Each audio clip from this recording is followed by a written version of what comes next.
They found him sitting in the rain every night, same spot. No umbrella, no words, no name. But what happened on the fourth night made headlines and nearly sparked a federal investigation. Before that, only one person ever stopped for him, a quiet janitor named Gus Rivera. Gus noticed the boy outside the emergency entrance around 7 p.m., the beginning of his graveyard shift. No backpack, no jacket. Just soaked sneakers, trembling hands, and that eerie silence of someone who wasn't just lost, someone erased. Most people avoided him, eyes flicking elsewhere, pretending he didn't exist. But Gus gave the boy his own windbreaker and said, "No soul should vanish cold." The next morning, 3 blacked-out military SUVs boxed in the hospital's front lot. A stern general with medals clinking on his chest climbed out and barked, "Who gave my son that jacket?"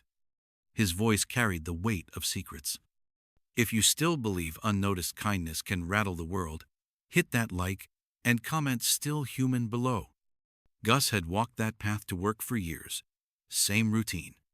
Every evening at 6:50, he'd grab burnt coffee from the busted vending machine near the bus stop, nod to the receptionist through the glass, and head to the mop closet that doubled as his locker. Routine had always been comfort, but lately, that comfort had been disrupted. It started with the kid, maybe 12, maybe 16, hard to say with that sunken look. Same spot near the ambulance zone, hugging his knees, chin buried in his chest, torn sneakers, hood always up. Never spoke, never begged, just sat, motionless. The first night Gus passed him, he thought he was a statue. Then the kid blinked. The stillness wasn't peaceful. It was the kind that creeps into bones like hunger or grief. Gus watched dozens walk by. Nurses, surgeons, techs. Some glanced, most didn't. Everyone had their own ghosts, and Gus didn't judge them. But he couldn't unsee the boy. Maybe because Gus had once felt invisible too, not homeless, just transparent. On the third night, Gus showed up early with 2 styrofoam cups, one black, one loaded with sugar and cream. He said nothing, just placed the second cup near the kid and sat beside him, watching the sky bruise into night. The boy didn't drink it, didn't run, just stayed, silent. The next evening, Gus brought the same again, this time with a cheese sandwich in plastic wrap. Again, no reaction. But the following night, the cup was gone. Sandwich too. That was something. That was trust, if only a crack of it. The wind came soon after. Angry, slicing wind that chewed through cloth. Gus spotted him during break. Still there, thinner now, shaking like a leaf on a frayed branch. Without thinking, Gus shrugged off his worn blue windbreaker, the one patched at the elbows, the one Rosa gave him a decade ago, and crossed the road. He didn't speak at first, just knelt and draped the jacket over the kid's bony shoulders.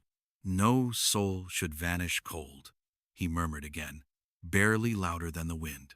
The boy looked up, startled. Eyes wide, somewhere between fear and awe. He clutched the jacket like it meant something. Gus didn't expect thanks. He didn't expect to see him again. But that next morning shattered everything. Gus had never been one for possessions. His studio apartment above the laundromat was clean but plain. No medals, no certificates, just a worn couch, a flickering television, and stacks of puzzle books beside an old toaster. He'd done every kind of job since he was 17: auto shop, janitorial gigs, window washing, until a latter fall cracked 2 ribs and locked him into night cleaning. It paid enough. It was quiet. And he liked quiet. Most nights were the same. Mop hauls. Replace sanitizer. Nod at the overnight nurse who always had garlic breath. Wave at the orderly who hummed ABBA songs while wheeling stretchers. Some younger workers joked about Gus being too soft.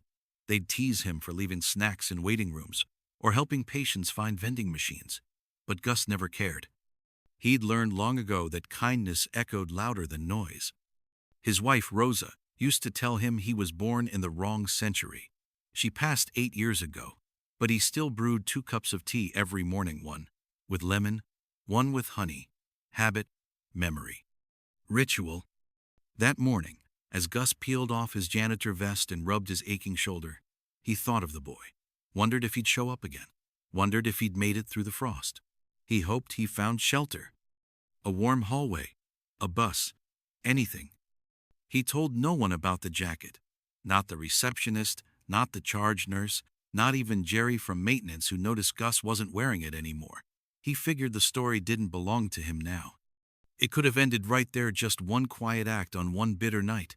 The kind of moment the world shrugs off as nothing. But as Gus Rivera stepped out into the morning wind, something felt off. 4 matte black SUVs sat parked in a clean, tight row by the staff entrance. Engines off. Windows tinted. Not a sound from inside. Gus had never seen anything like that around here. Men stood beside each vehicle, rigid, motionless, dressed in dark green fatigues with boots that looked like they'd never touched dirt.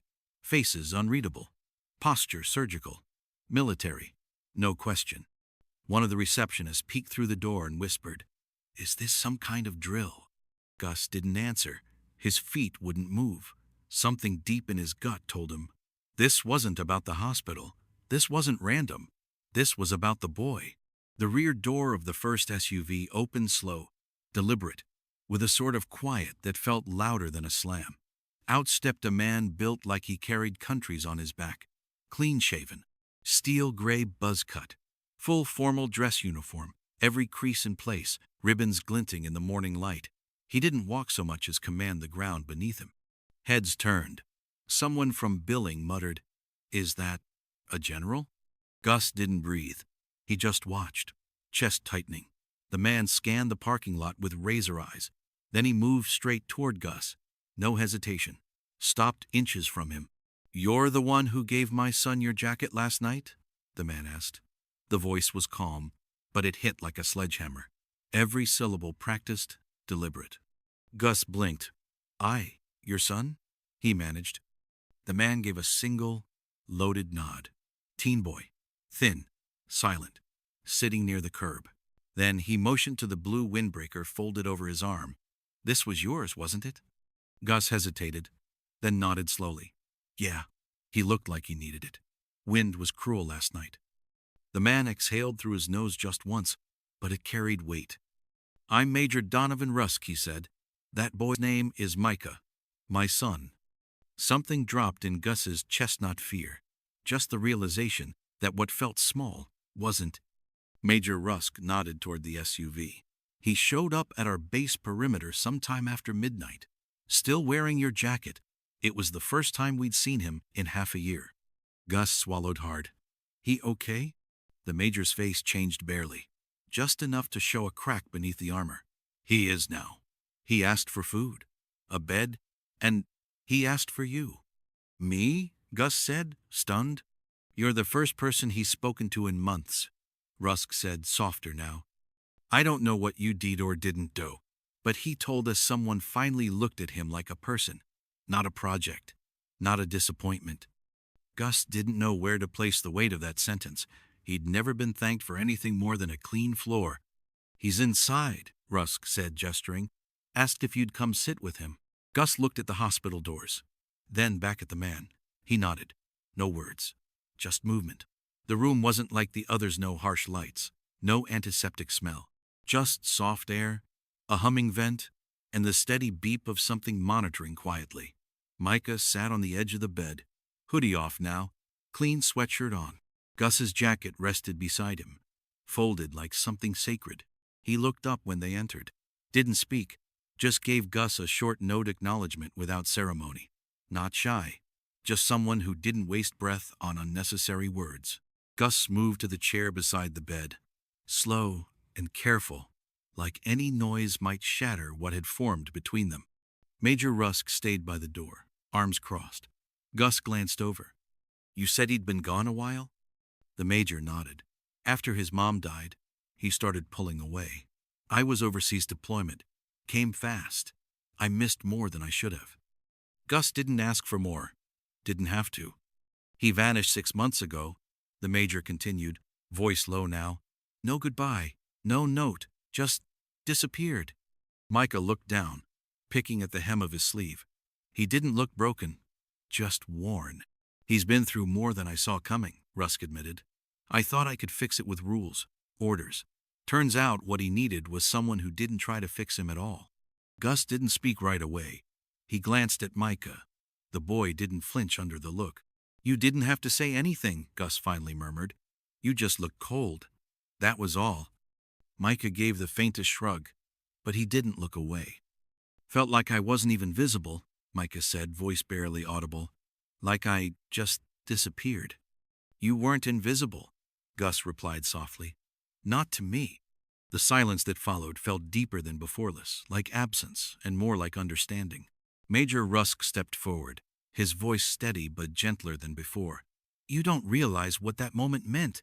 Not just to him, to me. You reached him when I couldn't." Gus shook his head slowly. "I didn't do anything profound. Just gave him my jacket." Rusk's jaw tensed like he was holding in more than just words. "In my world," he said, "that is profound." Gus glanced at Micah, who was watching him more closely, now not defensive, not guarded, just there, fully present. And for the first time since they'd met, the boy spoke with intention. "Will you come back tomorrow?" Gus did. And the day after. Nobody asked him to. Nobody paid him.